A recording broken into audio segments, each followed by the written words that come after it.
My documentary Money Machine answers many of the questions surrounding the Vegas mass shooting, or as the money-hungry Vegas PR flacks started calling it, 1 October.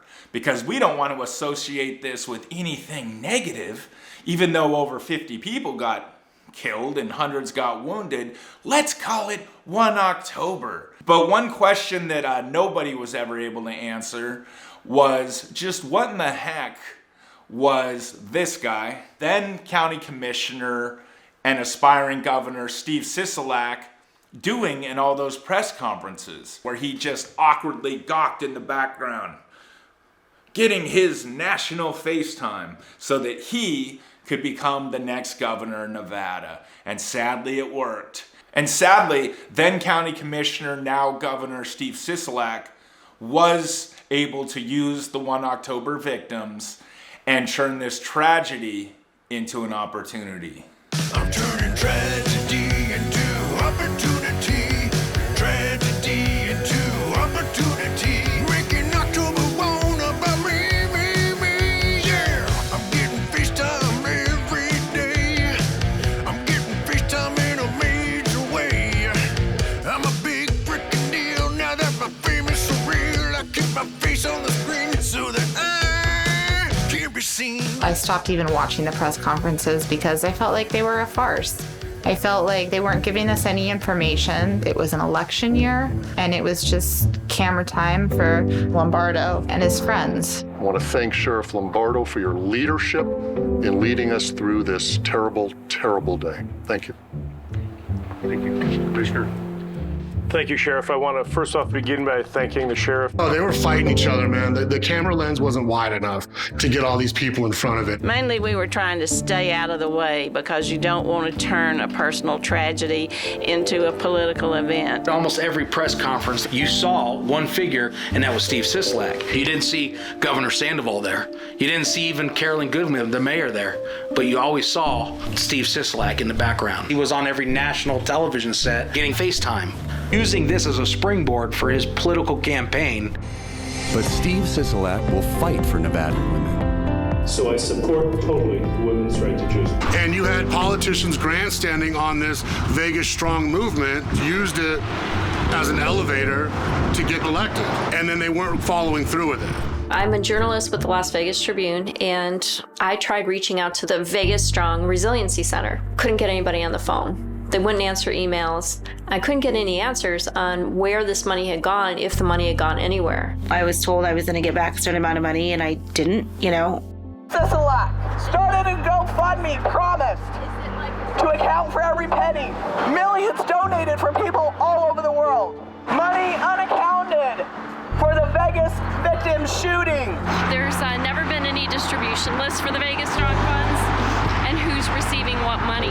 Our media is pretty silent about the whole thing. They're letting people forget about it, and I don't think we're willing to let people forget about that. There's always somewhere that a politician can blame. And Sisolak will say that, well, I was the fundraiser, but I'm not responsible for distributing. Well, the hell you're not. Because if you're not going to distribute the money to the victims, why collect it? I think the community saw October 1st as a tragedy, but Sisolak, he saw it as an opportunity. Every time there was an event that involved Vegas Strong, he was there, walking around, making certain that he got FaceTime.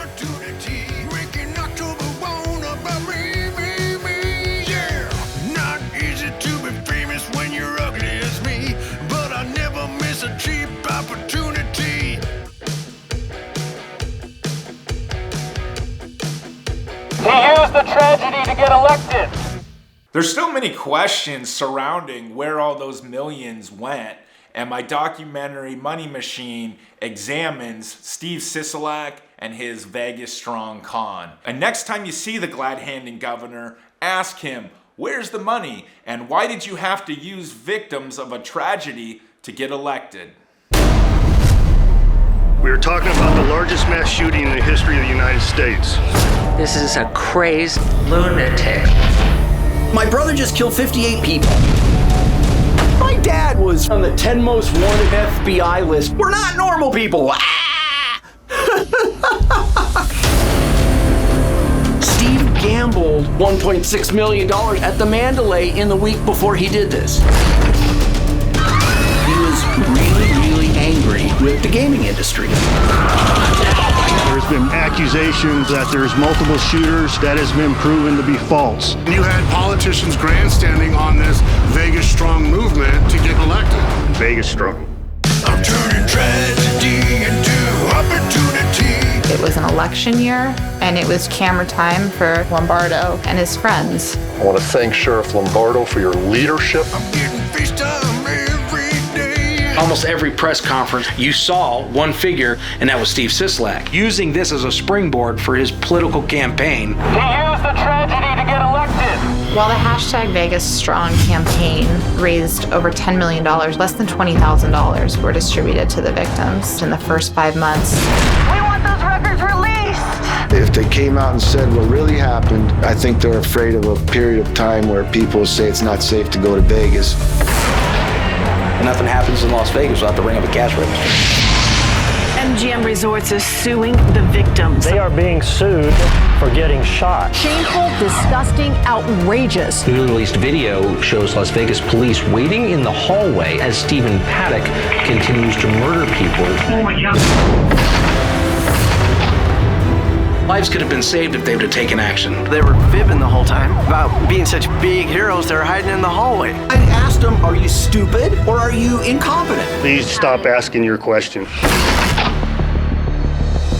You hear officers directly saying, turn your cameras off. I'm